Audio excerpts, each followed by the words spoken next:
There's a kind of suffering that doesn't leave bruises, but it drains your spirit minute by minute. It's the internal war, the endless loops of what-ifs, the mental reruns of past conversations, the fear of future outcomes you can't control.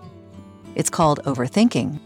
And while modern culture might offer surface-level distractions, the Stoics offered something deeper: liberation from the tyranny of your own thoughts. Marcus Aurelius, emperor and philosopher, once wrote, "You have power over your mind, not outside events. Realize this, and you will find strength." The Stoics believed that peace does not begin when the world becomes quiet. Peace begins when the mind stops screaming. You don't need to silence your thoughts. You need to stop identifying with them. You need tools not to numb your brain, but to retrain it.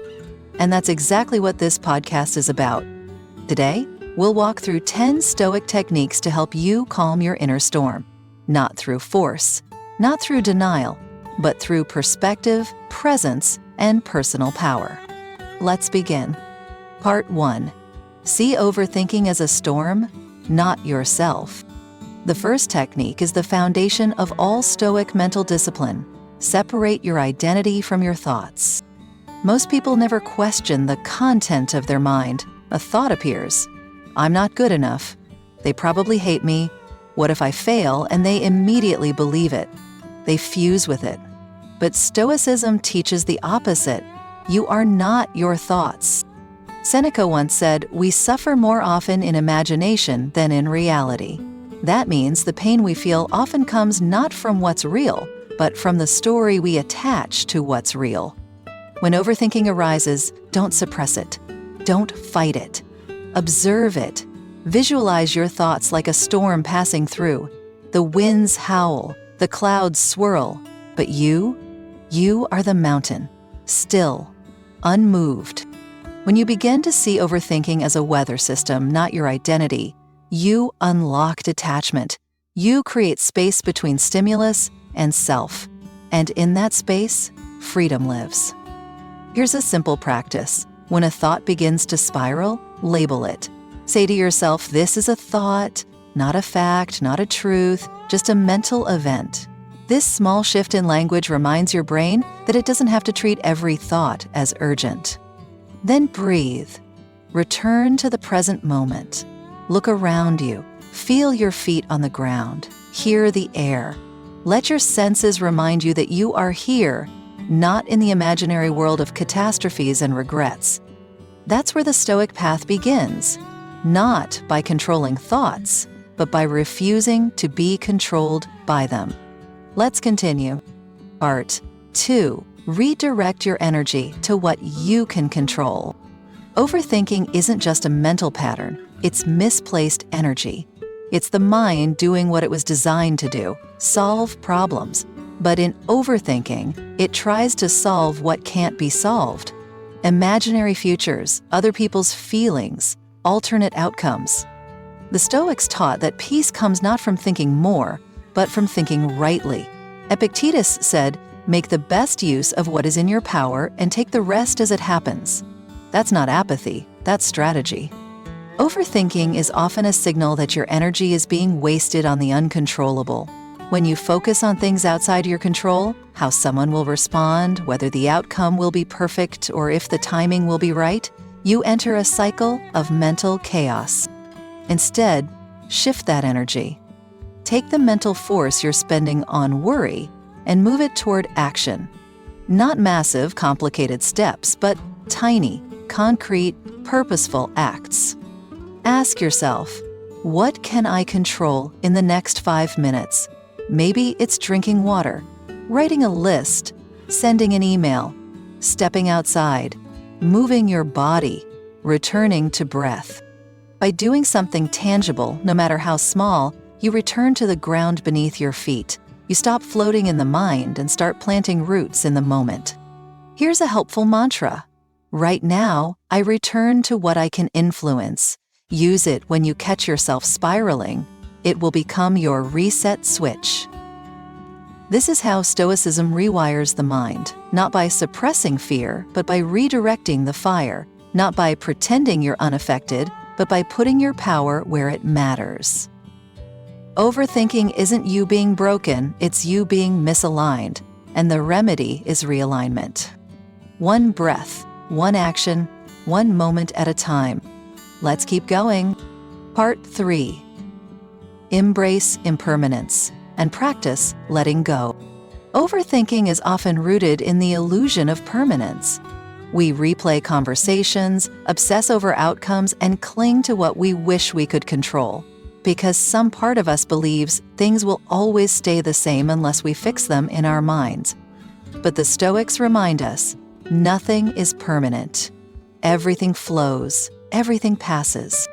Marcus Aurelius wrote, "Loss is nothing else but change, and change is nature's delight."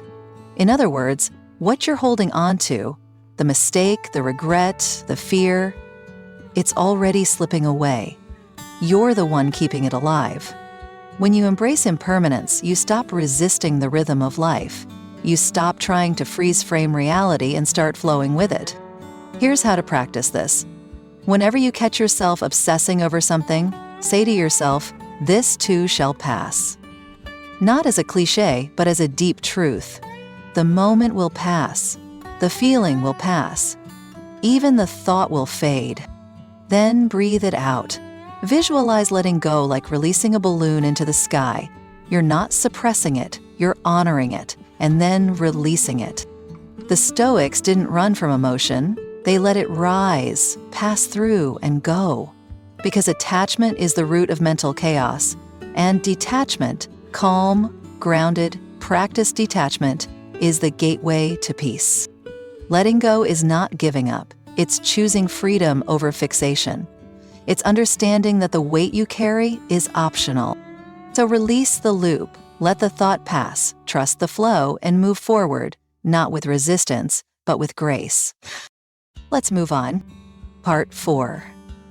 Set a time for worry, then close the door. Here's a radical idea. Instead of trying to eliminate worry completely, schedule it.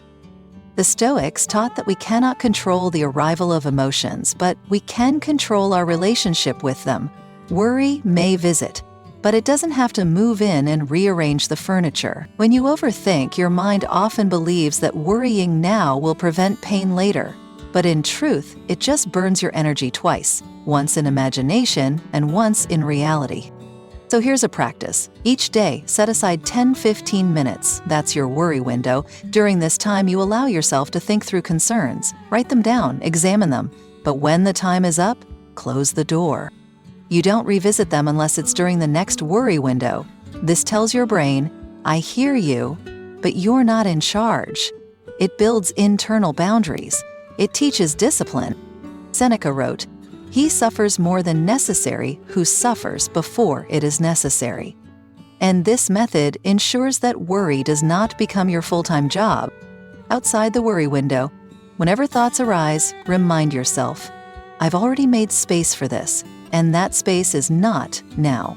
Then redirect to something grounding, a task, a breath, a conversation. This technique isn't escapism, it's mental budgeting. You're giving emotions a seat at the table, but not the whole table. Over time, you'll find that the urgency softens, that you're no longer a hostage to worry, but a host who sets the terms. That's real freedom. That's Stoic self-mastery. Let's keep going. Part 5. Break big thoughts into small actions. Overthinking thrives in vagueness. The more undefined a problem feels, the more space your mind has to spin stories around it. What makes things worse is when the issue feels too big, too abstract, or too far away to do anything about. So your brain loops and loops, paralyzed by uncertainty. The Stoics, however, believed in turning thought into action. They understood that anxiety often fades when movement begins. Marcus Aurelius wrote, "Don't let your imagination be crushed by life as a whole. Stick with the present situation." That quote is a blueprint for this technique.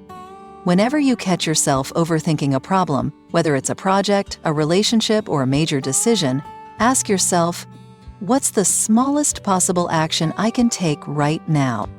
Maybe you're ruminating about a big presentation. The small action? Outline 3 bullet points. Maybe you're worried about a conversation, the small action. Draft a message. Maybe you're afraid you're behind in life. The small action, take a walk, journal for 5 minutes, research one new opportunity. The moment you turn mental fog into a physical movement, you begin to reclaim control. You're no longer drowning in possibility, you're planting anchors in reality. This approach also trains your mind to look for progress, not perfection. The Stoics weren't concerned with instant transformation, they were concerned with direction, discipline, and daily motion. Epictetus said, first say to yourself what you would be, and then do what you have to do. So let the question guide you. What's the next small, meaningful thing I can do? You don't have to solve everything today, you just have to stop standing still. And remember, a single step clears more confusion than 1,000 thoughts. Let's keep going. Part 6. Shift to gratitude. Overthinking is a form of emotional scarcity. It tells your mind that something is missing, broken, or about to go wrong.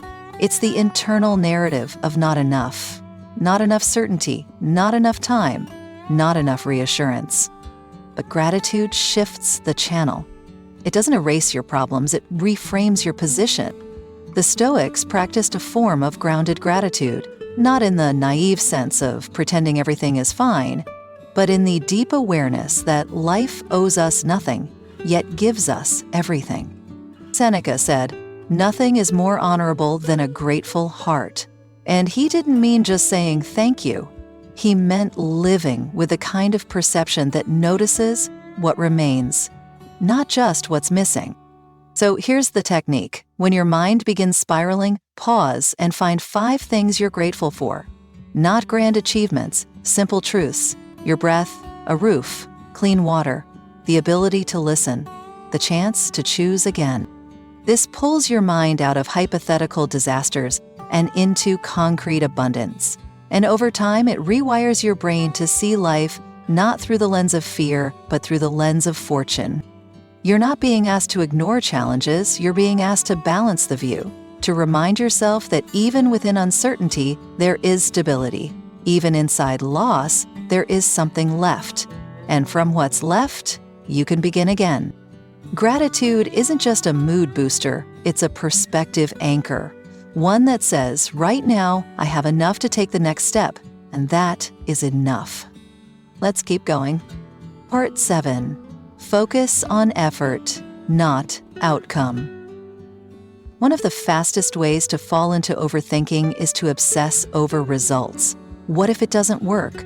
What if they don't respond? What if I fail? The Stoics would say, you're asking the wrong questions. The real question is, did you give your best? Epictetus reminds us, the chief task in life is simply this, to identify and separate matters so that I can say clearly to myself which are externals not under my control and which have to do with the choices I actually control. The outcome, not yours. The effort, entirely yours. When you shift your focus from outcome to effort, a strange and beautiful thing happens. Pressure lifts and clarity returns. You begin to measure progress not by perfection, but by persistence. Not by applause, but by alignment. Every time you act in accordance with your values, whether or not it gets recognized, you win. Because you're building character. You're reinforcing internal excellence. Instead of asking, did I win? Ask, did I show up fully? Did you prepare with integrity? Did you speak honestly? Did you take that uncomfortable step despite fear? When your standard is internal effort, external results become data, not identity. You learn, you adjust, you try again. This mental pivot breaks the cycle of what-ifs and anchors you to what is. It brings your power back home. Because the Stoic knows a good life isn't made by controlling everything, it's made by controlling yourself. Let's move to the next step. Part 8. Practice voluntary discomfort. Overthinking often comes from a desire to avoid discomfort. We replay scenarios in our minds to prepare for every possible pain. But the paradox is, the more we avoid discomfort mentally, the more power it holds over us. The Stoics believed in facing discomfort head-on, not to suffer, but to train the soul. Seneca said, "Set aside a certain number of days, during which you shall be content with the scantiest and cheapest fare, with coarse and rough dress, saying to yourself the while, 'Is this the condition that I feared?'" Voluntary discomfort builds psychological resilience. When you choose small challenges on your terms, you teach your nervous system that discomfort is not danger, it's growth. So, what does this look like in practice? Take a cold shower, fast for a day. Turn off your phone for 12 hours. Say no when you usually say yes. Sit with boredom instead of reaching for distraction. Each act, though small, expands your capacity to tolerate life without panic. Overthinking often thrives when you fear outcomes you haven't experienced. But if you've practiced discomfort, you stop being afraid of the unknown. You've already tasted it. This isn't about toughness. It's about readiness. It's about proving to yourself, I can feel this and still move forward. Because the mind calms when the body has evidence, and voluntary discomfort is that evidence. Let's keep going. Part 1. Reflect on the transience of life. One of the most sobering yet freeing truths the Stoics embraced is this: everything is temporary. Your thoughts, your worries, your relationships, even your life. And while that may sound bleak at first, it's actually a powerful remedy to overthinking, because when you remember how short life is, you stop wasting it on thoughts that go nowhere. Marcus Aurelius wrote, "You could leave life right now. Let that determine what you do, say, and think." This isn't fear-mongering, it's clarity. It's the recognition that your time and attention are sacred, too sacred to give away to worry. Overthinking often makes us believe we have endless chances to fix, perfect, and revisit. But reflection on mortality snaps us into the urgency of now. It reminds us that while not everything is urgent, some things are too important to delay: peace, presence, perspective. Here's a practice. Each morning or during moments of spiraling, say quietly to yourself, "Memento mori." It means, remember you must die. Let it ground you, not in dread, but in focus.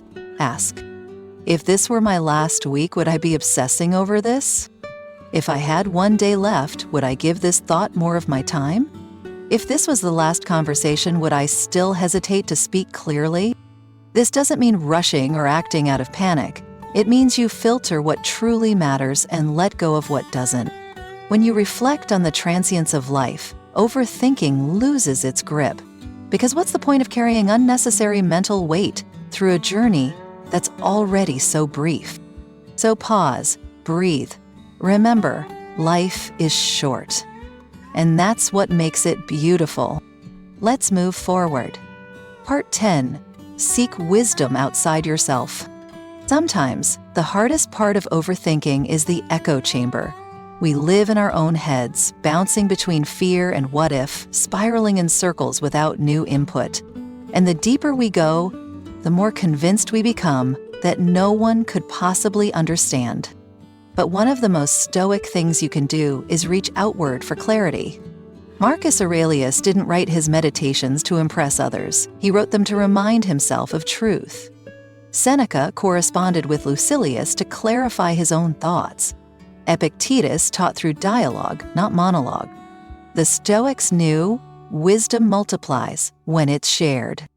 When you're caught in mental loops, speak to someone: a mentor, a friend, a therapist, a journal, a book, a philosopher, long gone whose words still breathe today.